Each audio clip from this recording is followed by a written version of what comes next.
श्रीमद् भागवत गीता में भगवान श्री कृष्ण के उपदेशों का वर्णन है। भगवान श्री कृष्ण ने अर्जुन के माध्यम से संसार को गीता का उपदेश दिया था।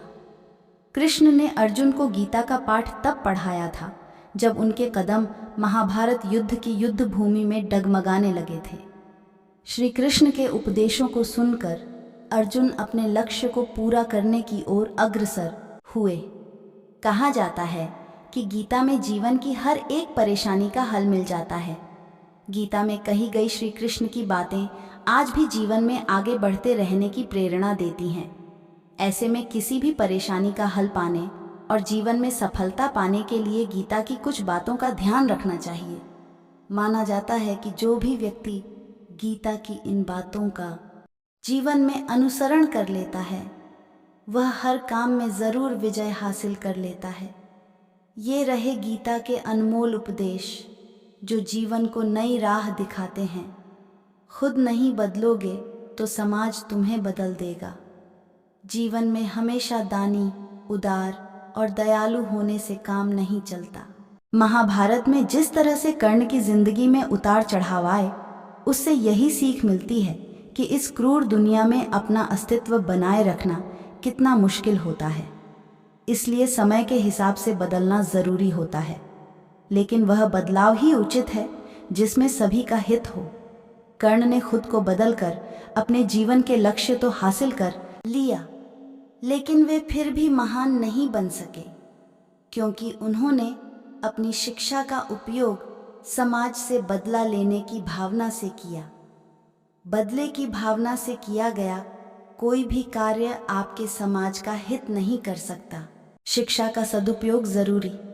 समाज ने एक महान योद्धा कर्ण को तिरस्कृत किया था जो समाज को बहुत कुछ दे सकता था, लेकिन समाज ने उसकी कद्र नहीं की क्योंकि उसमें समाज को मिटाने की भावना थी। कर्ण के लिए शिक्षा का उद्देश्य समाज की सेवा करना नहीं था, अपितु वो अपने सामर्थ्य को आधार बनाकर समाज से अपने अपमान का बदला लेना चाहता था। समाज और कर्ण दोनों को ही अपने अपने द्वारा किए गए अपराध के लिए दंड मिला है और आज भी मिल रहा है। कर्ण यदि यह समझता कि समाज व्यक्तियों का एक जोड़ मात्र है जिसे हम लोगों ने ही बनाया है, तो संभवतः वह समाज को बदलने का प्रयास करता, न कि समाज के प्रति घृणा करता। अच्छे दोस्तों की कद्र करो। ईमानदार और बिना शर्त समर्थन देने वाले दोस्त भी आपका जीवन बदल सकते हैं। पांडवों के पास भगवान श्री कृष्ण थे तो कौरवों के पास महान योद्धा कर्ण थे। इन दोनों ने ही दोनों पक्षों को बिना शर्त अपना पूरा साथ और सहयोग दिया था। यदि कर्ण को छल से नहीं मारा जाता तो कौरवों की जीत तय थी। पांडवों ने हमेशा श्री कृष्ण की बातों को ध्यान से सुना और उस पर अमल भी किया, लेकिन दुर्योधन ने कर्ण को सिर्फ एक योद्धा समझकर उसका पांडवों की सेना के खिलाफ इस्तेमाल किया। यदि दुर्योधन कर्ण की बात मानकर कर्ण को घटोत्कच को मारने के लिए दबाव नहीं डालता तो इंद्र द्वारा दिया गया जो अमोघ अस्त्र कर्ण के पास था उससे अर्जुन मारा जाता। भावुकता कमजोरी है। धृतराष्ट्र अपने पुत्रों को लेकर जरूरत से ज्यादा ही भावुक और आसक्त थे। यही कारण रहा कि उनका एक भी पुत्र उनके वश में नहीं रहा। वे पुत्र मोह में भी अंधे थे। इसी तरह महाभारत में हमें ऐसे कुछ पात्र मिलते हैं जो अपनी भावुकता के कारण मूर्ख ही सिद्ध होते हैं। ज़रूरत से ज़्यादा भावुकता कई बार इंसान को कमज़ोर बना देती है और वो सही गलत का फ़र्क नहीं पहचान पाता। कुछ ऐसा ही हुआ महाभारत में धृतराष्ट्र के साथ, जो अपने पुत्र मोह में आकर सही गलत का फ़र्क भूल गए। शिक्षा और योग्यता के लिए जुनूनी बनो। व्यक्ति के जीवन में उसके द्वारा हासिल शिक्षा और उसकी कार्य योग्यता ही काम आती है। दोनों के प्रति एकलव्य जैसा जुनून होना चाहिए, तभी वह हासिल होती है। अगर आप अपने काम के प्रति जुनूनी हैं तो कोई भी बाधा आपका रास्ता नहीं रोक सकती। कर्मवान बनो। इंसान की जिंदगी जन्म और मौत के बीच की कड्डी भर है। ये जिंदगी बहुत छोटी है, कब दिन गुजर जाएंगे आपको पता भी नहीं चलेगा। इसलिए प्रत्येक दिन का भरपूर उपयोग करना चाहिए। कुछ ऐसे भी कर्म करना चाहिए जो आपके अगले जीवन की तैयारी के हों। ज़्यादा से ज़्यादा कार्य करो। घर और कार्यालय के अलावा भी ऐसे कार्य करो जिससे आपकी संतान आपको याद रखें। गीता यही संदेश देती है कि हर पर ऐसा कार्य कर जो तेरे जीवन को सुंदर बनाए। अहंकार और घमंड होता है पतन का कारण। अपनी अच्छी स्थिति, बैंक बैलेंस, संपदा, सुंदर रूप और विद्वता का कभी अहंकार मत कीजिए। समय बद्धा बलवान है। धनी, ज्ञानी, शक्तिशाली पांडवों ने वनवास भोगा और अति सुंदर द्रौपदी भी उनके साथ वनों में भटकती रही। समय के खेल निराले हैं। जिस अम्बा का जीवन भीष्म के कारण बर्बाद हो गया था, उसने शिखंडी के रूप में जन्म लेकर भीष्म से बदला लिया था। महाभारत में ऐसे कई उदाहरण हैं जिनसे यह प्रेरणा मिलती है कि घमंड को पतन का कारण बनने में देर नहीं लगती है। कोई भी संपत्ति किसी की भी नहीं है। अत्यधिक लालच इंसान की जिंदगी को नर्क बना देता है। जो आपका नहीं है उसे अनीतिपूर्वक लेने, आहड़पने का प्रयास न करें। आज नहीं तो कल उसका दंड अवश्य मिलता है। भगवान श्री कृष्ण कहते हैं कि आज जो तेरा है कल किसी और का था और कल किसी और का हो जाएगा। अतः तू संपत्ति और वस्तुओं से आसक्ति मत पाल। यह तेरी मृत्यु के बाद यहीं रखे रह जाएंगे।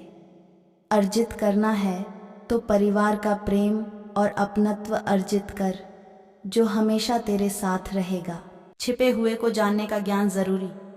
यह जगत या व्यक्ति जैसा है वैसा कभी दिखाई नहीं देता। अर्थात लोग जैसे दिखते हैं वैसे होते नहीं, चाहे वह कोई भी हो।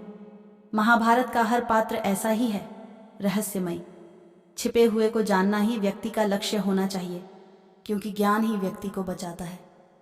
भगवान श्री कृष्ण के ऐसे कई योद्धा थे जो छिपे हुए सत्य को जानते थे। इंद्रिय संयम जरूरी।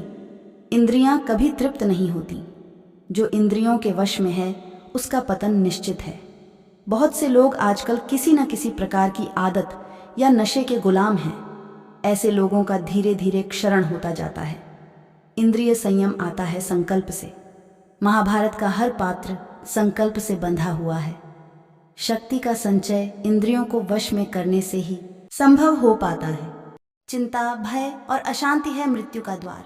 किसी भी प्रकार की चिंता करना, मन को अशांत रखना और व्यर्थ के भय को पालते रहने से मृत्यु आसपास ही मंडराने लगती है।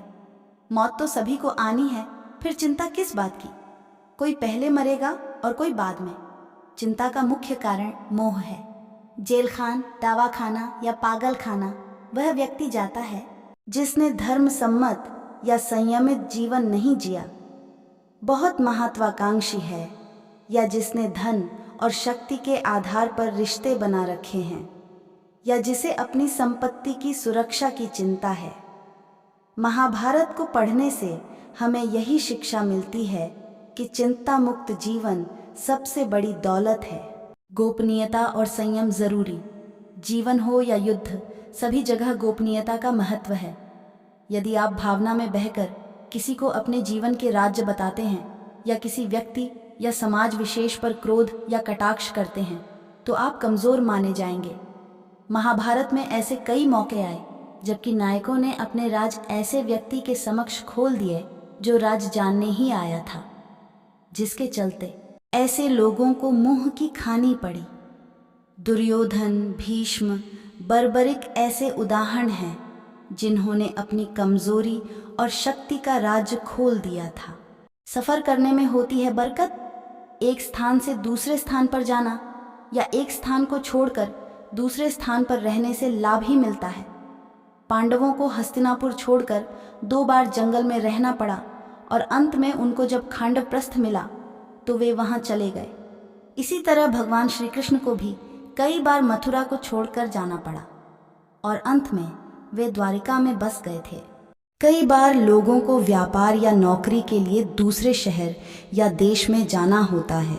गीता में श्री कृष्ण ने कहा है कि समय कभी एक जैसा नहीं रहता है, यह हमेशा ही बदलता रहता है।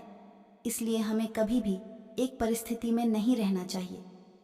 जो लोग दूसरों को बेवजह रुलाते हैं उन्हें भी आगे चलकर रोना पड़ता है। जो लोग दूसरों को दुख देते हैं उन्हें भी अपने जीवन में आगे चलकर दुख भोगना पड़ता है। दोस्तों, आपको हमारा ये वीडियो अच्छा लगा तो वीडियो को लाइक करें और चैनल को सब्सक्राइब करें। धन्यवाद।